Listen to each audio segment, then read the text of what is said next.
E o Pedro não se discute, né? O Tite deu uma entrevista para TNT Sports e a gente repercute aqui no Bate-Pronto da Jovem Pan, abre aspas, eu não sei se eu vou convocar, isso foi antes da convocação, tá? Em relação ao Pedro. Mas que ele está se fazendo valer convocar, isso sim. Um jogador com uma característica específica, um carro com acessórios específicos de um 9. Pega o Fred, hoje é o Pedro, um jogador da jogada terminal, da última bola. Se nós pegarmos os índices do Flamengo, dos gols que ele faz ou das jogadas ofensivas terminais de assistência que ele traz, é um aproveitamento impressionante. Então, o traz sim como uma grande possibilidade nessa concorrência que a gente também tem bastante nesse setor. Mas o que eu quero colocar é que ele tem uma característica diferente das demais. Tá aí até, portanto, na tela, fecha aspas, você que nos acompanha no canal do YouTube Jovem Pan Esportes, a declaração do Tite sobre o Pedro. O Matheus Cunha, ele tá no banco pro Morata. O Morata é titular do Atlético de Madrid ao lado do João Félix, que começou a temporada os dois. A reserva do Morata depois encontra qualquer atacante. Pode ser cortado. Um dos jogadores mais superestimados do futebol dessa E é um dos que mais movimentou. Sim, porque tá toda hora sendo negociado. E é uma outra questão. E aí, Mauro, o que você pode falar dessa convocação do Pedro para a seleção brasileira? Acho que é assim, óbvio, né? A fase dele é muito boa, ele é um jogador que tem, de fato, características diferentes. O Tite poderia falar de uma forma um pouco mais simples para o entendimento do público, esse papo de jogador terminal, coisa mais chata, né? Também. Ele é um centroavante, é o goleador, o homem de área, o artilheiro, tem 1000 sinônimos aí para o cara que joga ali, né? Jogador terminal, ai meu Deus, que coisa mais chata.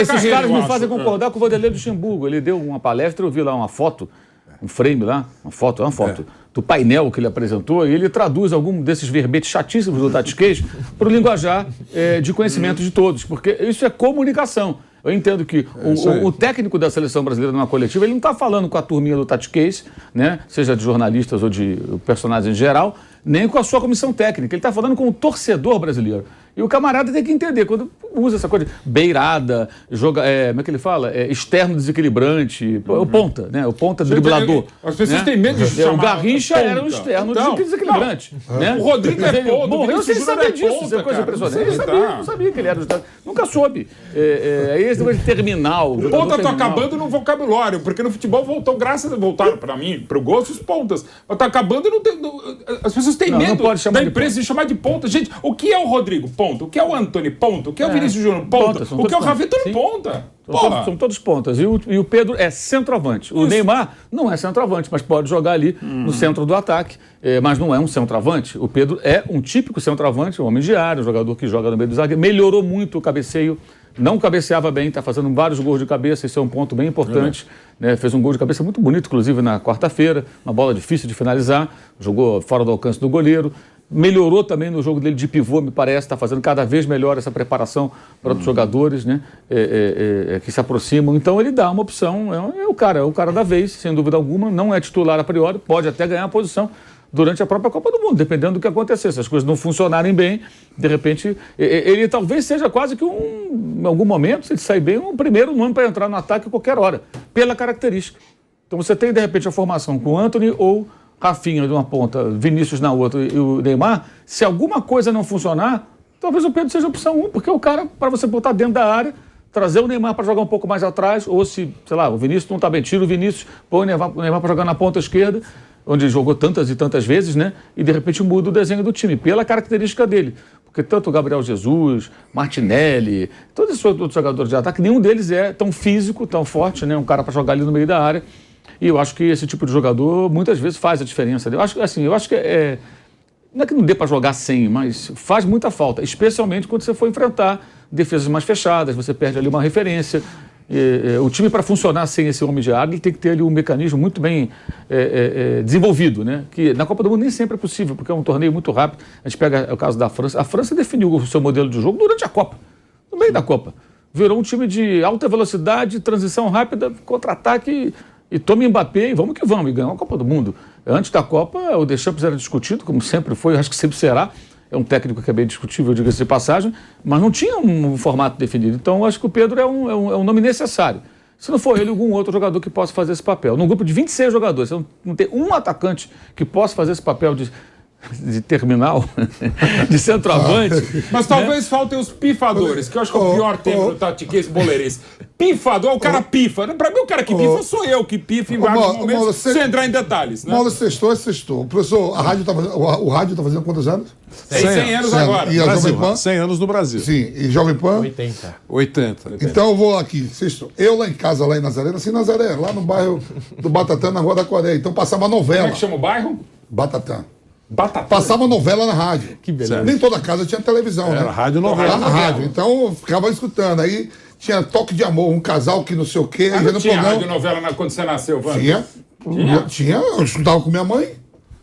Rádio novela. Nos anos Sim. 73. Aí depois eu começo a ver a novela, aí vai pra televisão, claro, minha avó. Eu acho que não tinha, mas tudo bem. Mas a história é legal, vai. Aí começa a ver Irmão Coragem, depois a TV vem, esse negócio tudo aí. Beleza, na rádio. Antes de Aí, você nascer, mas tudo bem. aí a rádio, a gente ficava no bairro Vitória. Escutava o barulho, aí agora nasceu, aonde a coruja dorme, na zona do Agrião.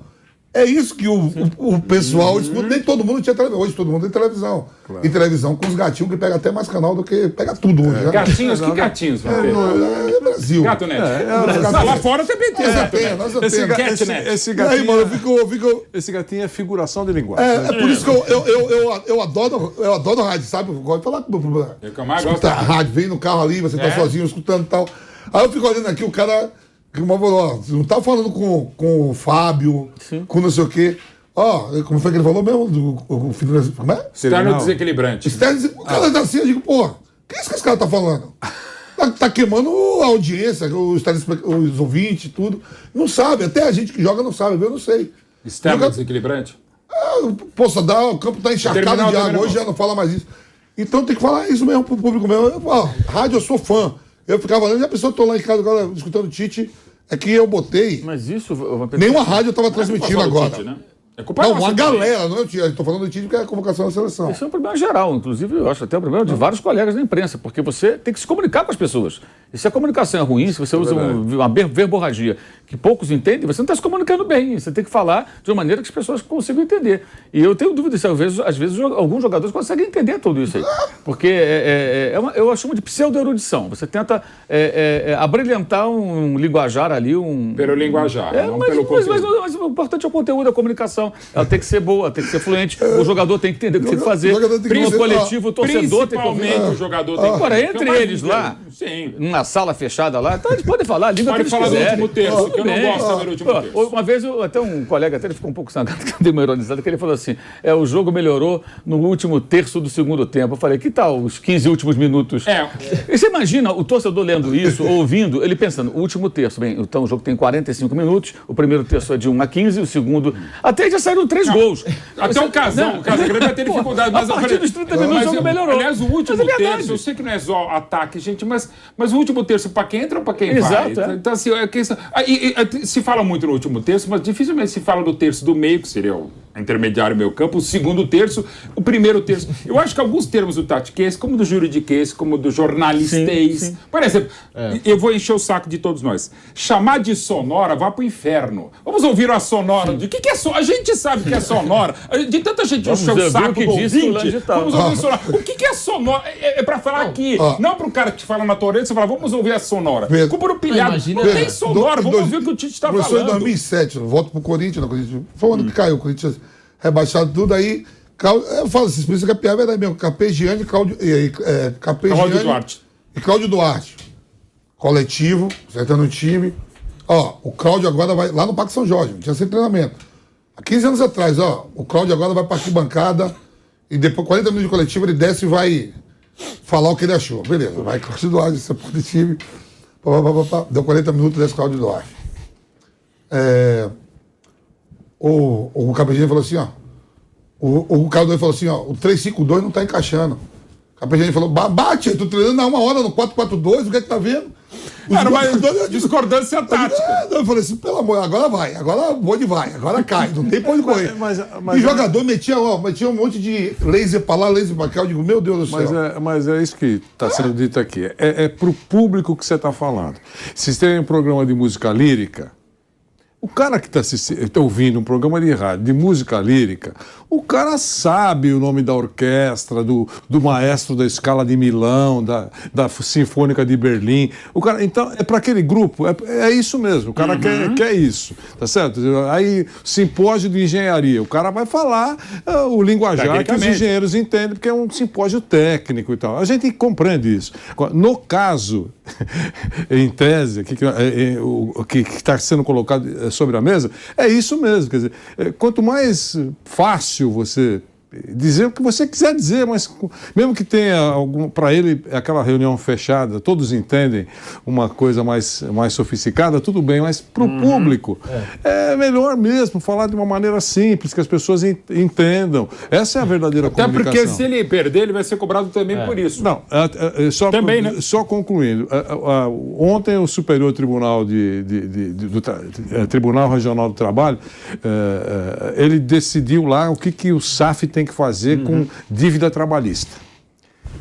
Como ele pode agir com dívida trabalhista. O SAF tem uma maneira e o clube que vai continuar da mesma maneira tem outra. Tem prazo de pagamentos. O credor sempre vai dançar, porque vai demorar um tempão para receber, mas tem para...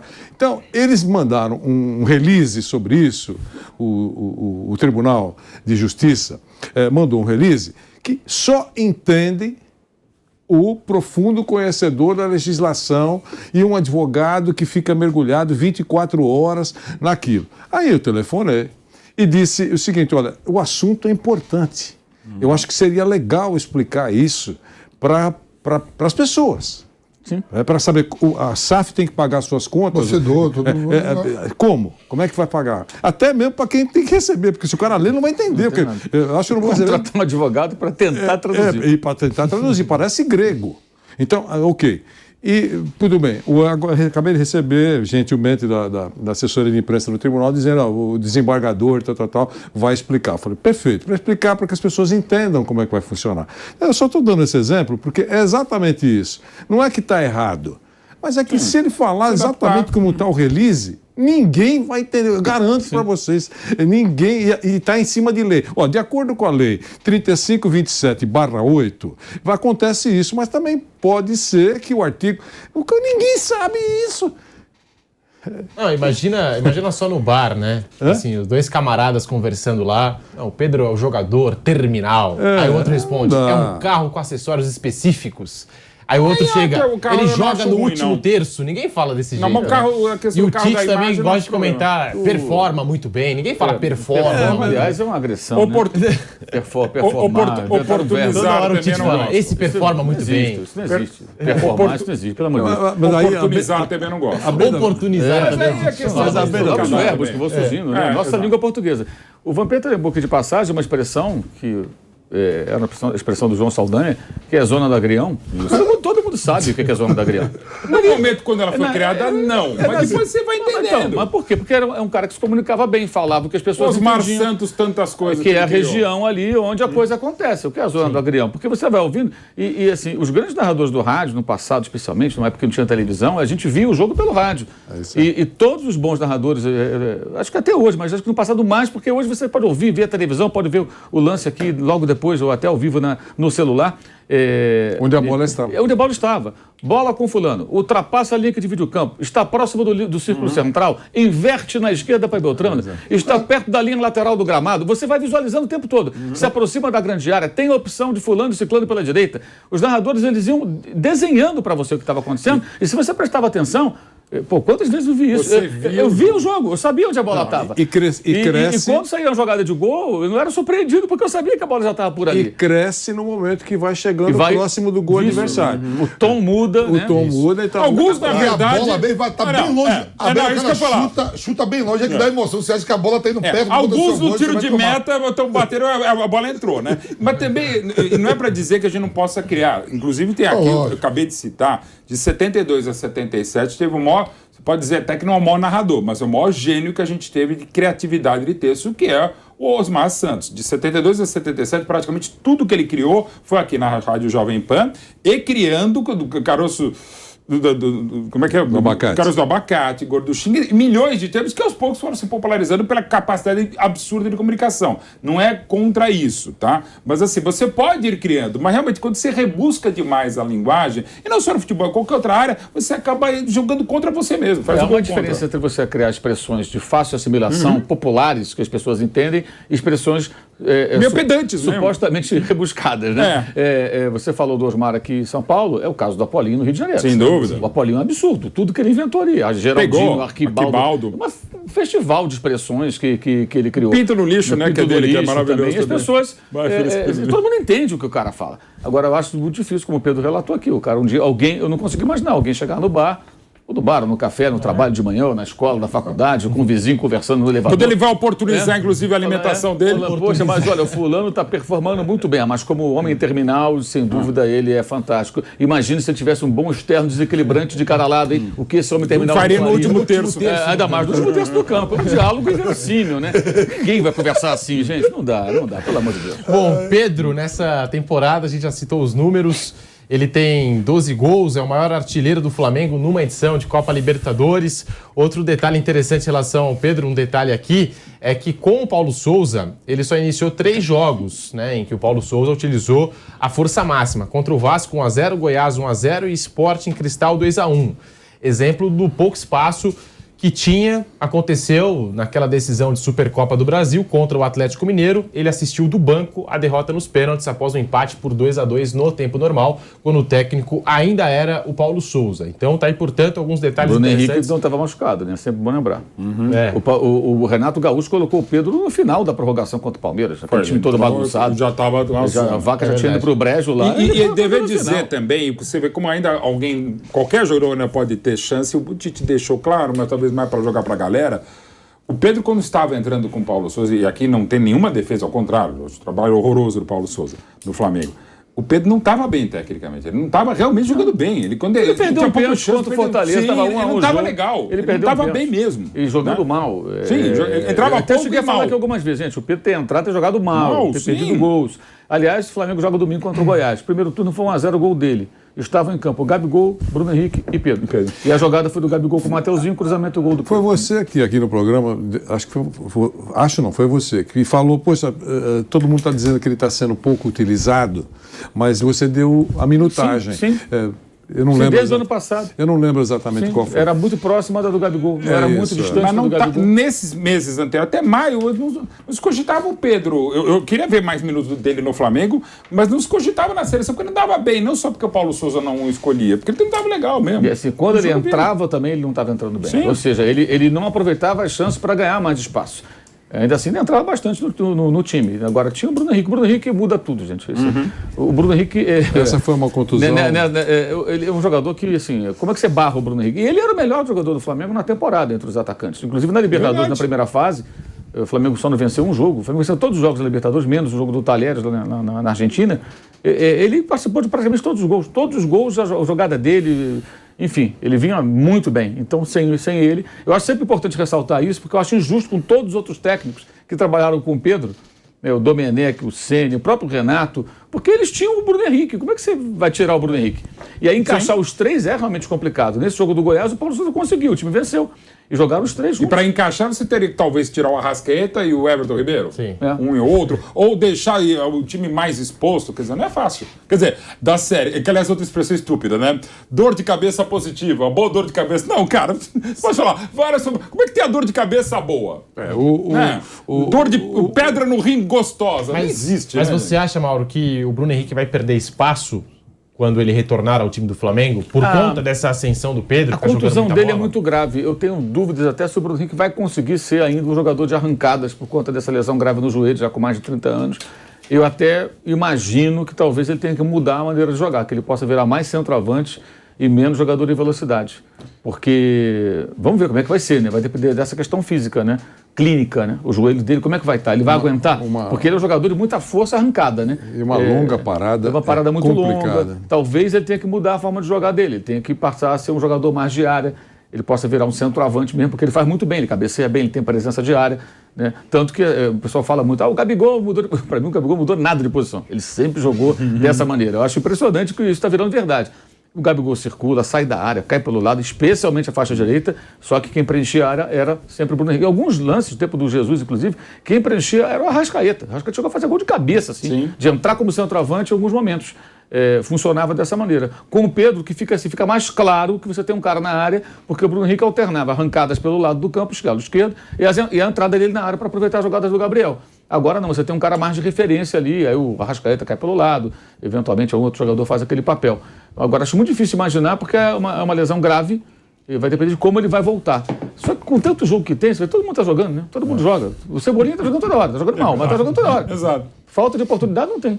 Prazo de recuperação do Bruno Henrique de 10 a 12 meses, ou seja, ele só vai retornar entre abril e junho de 2023, né? Então tem bastante. É muita coisa, né? E uma parada. Como destacou o Mauro César, é uma lesão grave mesmo. Não significa dizer que não vai mais jogar, não. É uma preocupação que tem que se ter. E que, evidentemente, ele tem os médicos dele, a recuperação dele, fisioterapeuta, fisiologia. Não é um negócio fácil. Torcendo mesmo para que ele se recupere, mas é algo realmente complexo, não é uma coisa normal. E ele já passou da faixa dos 30 anos, como foi mencionado aqui pelo Mauro César Pereira. Um detalhe interessante nessa disputa ou concorrência futura aí do Pedro com o Bruno Henrique e tal.